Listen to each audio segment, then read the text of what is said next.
عزیز اور دوستو، السلام علیکم ورحمۃ اللہ وبرکاتہ۔ حضرات، سیرت سرور عالم صلی اللہ تعالی وسلم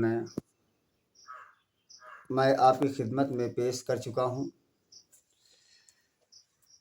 اب میں دین سے متعلق کچھ باتیں آپ حضرات کی خدمت میں پیش کر رہا ہوں، جس کا عنوان ہے رسول صلی اللہ تعالی وسلم کی رہنمائی کا اقرار۔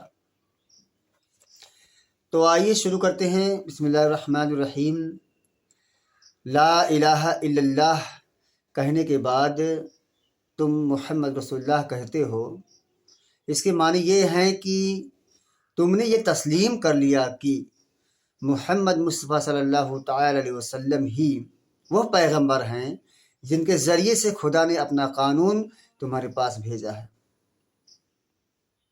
خدا کو اپنا آقا و شہنشاہ مان لینے کے بعد یہ معلوم ہونا ضروری تھا کہ اس شہنشاہ کے احکام کیا ہیں، ہم کون سے کام کریں جن سے وہ خوش ہوتا ہے اور کون سے کام نہ کریں جس سے وہ ناراض ہوتا ہے، کس قانون پر چلنے سے وہ ہم کو بخشے گا اور اس کی خلاف ورزی کرنے پر وہ ہم کو سزا دے گا۔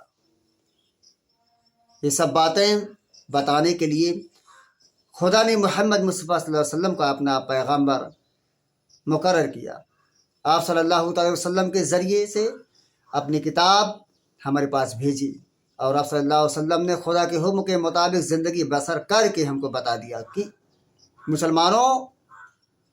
مسلمانوں کو اس طرح زندگی بسر کرنی چاہیے۔ بس جب تم نے محمد رسول اللہ صلی اللہ علیہ وسلم محمد رسول اللہ کہا تو گویا اقرار کر لیا کہ جو قانون اور جو طریقہ حضور صلی اللہ علیہ وسلم نے بتایا ہے تم اسی کی پیروی کرو گے، اور جو قانون اس کے خلاف ہے اس پر لعنت بھیجو گے۔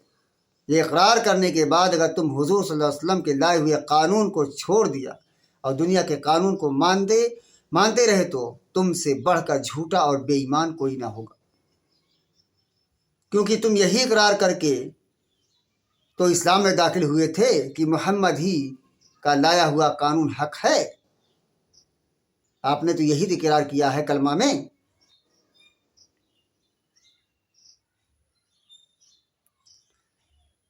محمد صلی اللہ علیہ وسلم کا لایا ہوا قانون حق ہے اور اسی کی تم پیروی کرو گے۔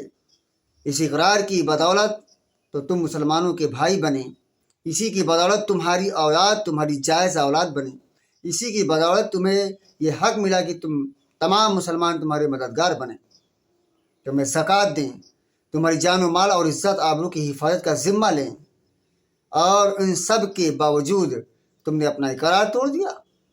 اس سے بڑھ کر دنیا میں کون سی بے ایمانی ہو سکتی ہے؟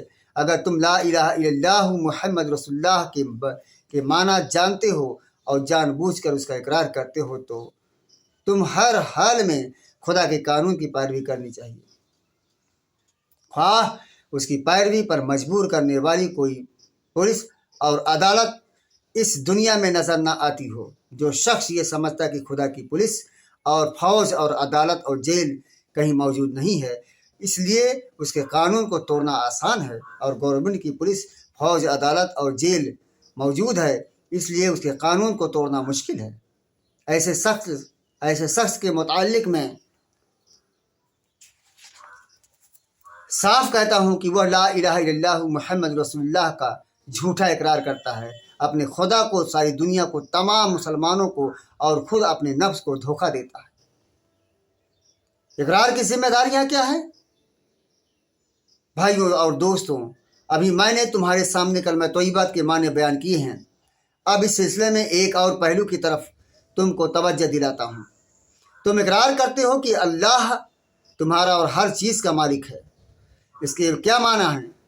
اس کے معنی ہیں یہ ہیں کہ تمہاری جان تمہاری اپنی نہیں ہے، خدا کی ملک ہے، تمہارے ساتھ اپنے نہیں ہیں، تمہاری آنکھیں، تمہارے ہاتھ، تمہارے کان، تمہارا جسم کا کوئی عضو تمہارا اپنا نہیں ہے۔